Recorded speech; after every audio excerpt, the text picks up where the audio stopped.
All right, welcome back. It is the Vegas Take, Sharp and Shapiro. Nothing like a little Stone Temple Pilots. By the way, I'm going to check them out. They're going to be at the Hard Rock this Sunday. STP in town, eh? Yeah. Scott Weiland will not be making an appearance, sadly, but they have a new great lead singer, and I'm actually seeing some really good concerts over the next few weeks. Good alternative rock band tomorrow night, Stabbing Westward. Like them from the 90s. I'm sure you've heard of them before. Yeah, I have. Next week, the guys from Our Lady Peace are going to be coming in studio. They're performing with Bush and Live. And then the following Canadian week, band. Yeah, and the following week, Rain, I think, is the lead singer for them, right? Yes, Yeah. Rain and Malda, I believe his name is. Yes. So yeah, they're going to be in studio coming up next week. So a lot of good stuff going on. I mentioned the Hard Rock. The man we have with us on the line right now, his name is Mark Shunock, and he actually performs in the Hard Rock and does a lot for charity as well. And his Monday's Dark show is just awesome. I have actually had the privilege of catching it. It's a great show. And he's going to be close to raising, I believe, close to $1 million for charity. And also, you might know him and recognize his voice from the Las Vegas Golden Knights. He does a great job as one of the voices of the Knights in the arena. Mark, thank you so much for being here. How are you? Hey, guys. Thanks for having me on. Yeah, no, I appreciate it. Mark, I want to give a little background on you, first of all, from a hockey perspective. Then I want to talk a lot about what you do over there at the Hard Rock and what you do in this community for charity work. It's my understanding that your family bought a junior hockey team, right? And your whole life, you've been a huge Kings fan and a Gretzky fan. Talk to me a little bit about that. So I grew up in a small town called Sault Ste. Marie, Ontario, 5 hours north of Detroit, Michigan, obviously home of the Sioux Greyhounds. For hockey fans listening, it's a franchise in the Canadian Hockey League, the Ontario Hockey League. And in the late 80s, the franchise was owned by Phil and Tony Esposito. They were going to sell the franchise to the CompuWare organization in Michigan. And at that time, my dad was like, hey, listen, we have a steel mill in the Sioux, as we call it, and a hockey team. We can't take the Greyhounds out of the Sioux. So he worked a deal, ended up becoming a hockey owner, had no idea how to run a franchise, but he knew that it was important to the community to keep it there. And we've been a part of that franchise ever since. I was probably around 11 or 12 years old at that time. And I've been a big fan of the game. That's when I sort of developed a bigger passion for the game of hockey. I played in the Canadian Hockey League for the Belleville Bulls as a goaltender. So hockey's been a part of our family for as long as I can remember. And, it's just a little bizarre that I'm living now in Vegas working for the Golden Knights. It's been a crazy trip. And I want to ask you a little bit about that. You do a great job for the Knights. You certainly do a great job getting the crowd going. And talk to me a little bit about how that job came about for you working for the Vegas Golden Knights. And like you alluded to, it must be a real treat for you. And it must have been a little bizarre at first. Hey, we have a professional NHL team in Las Vegas. I mean, I lived here 20 years. At first, it was a little weird, but it's pretty cool. Talk to me a little bit about that. Well, when my hockey days ended, you get to that point in your career where you're like, hey, look, I'm not going any further. I actually moved to New York City, and I was working as an actor, doing Broadway shows all over the place, and that's actually what brought me to Las Vegas. I was the lead in Rock of Ages at the Venetian for 3 years, performing there every night.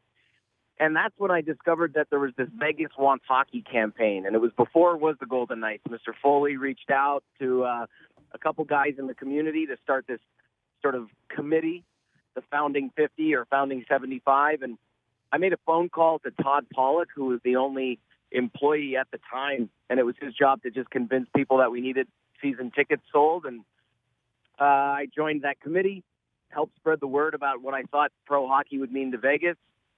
They discovered I had an entertainment background.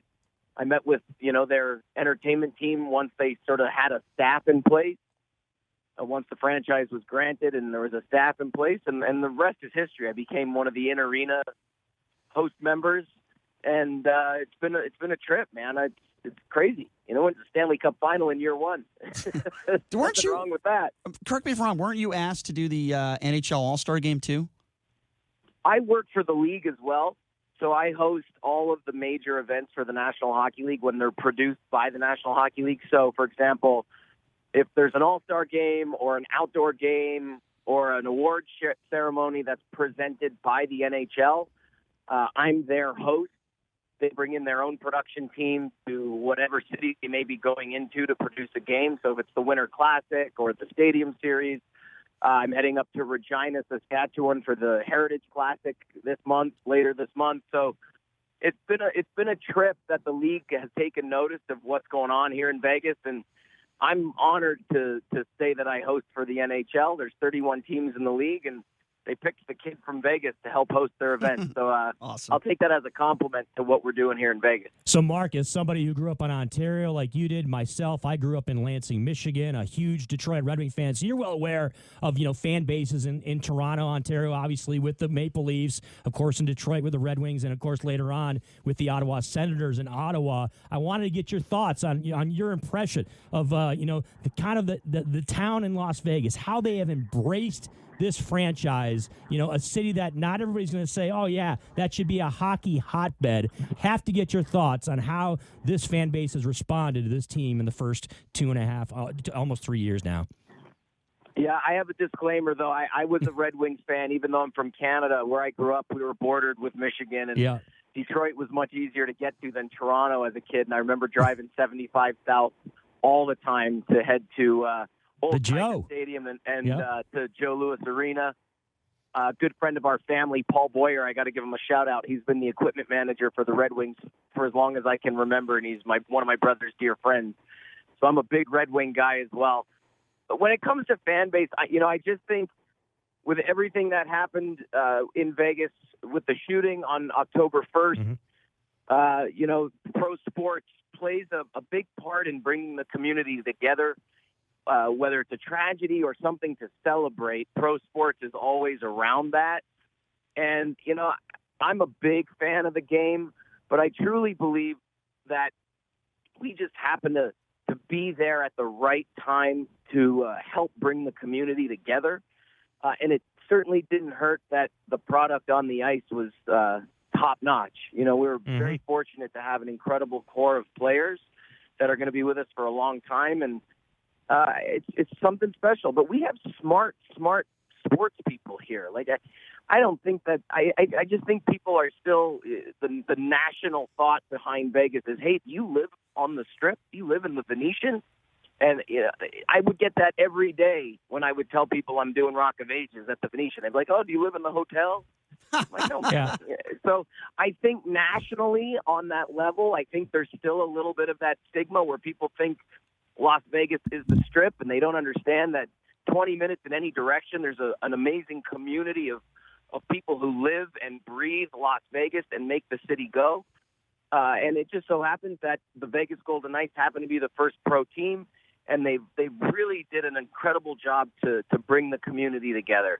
So, like I said, I'm just so blessed to be a part of it in such a small way. Well, speaking of bringing the community together, you're a modest guy, but you've certainly have done that. I want to talk to you a little bit about your show, Monday's Dark, over at the Hard Rock. Is it true that you're close to raising almost $1 million for charity due to this show? Tell us a little bit about it. So this all started when we got here, with Rock of Ages. I was performing, and Vegas is very red carpet happy. I say this a lot, where they'll roll out the red carpet for the opening of Applebee's in Summerlin. And I was like, man, why am I getting invited to all these red carpets? I had nothing to do with this. Why am I going? But I'd have to put the costume on and the goofy 80s mullet and T-shirts. And so the idea really came from that. I was like, man, I'd love to get all these entertainers that are walking these carpets at these events to actually do what they do, which is perform and entertain and find a way to give back. The name comes from the fact that Broadway is traditionally dark on Monday, so that's where the name comes from. And 2 years ago, we actually moved out of the Hard Rock. We were performing there. We opened our own venue called The Space.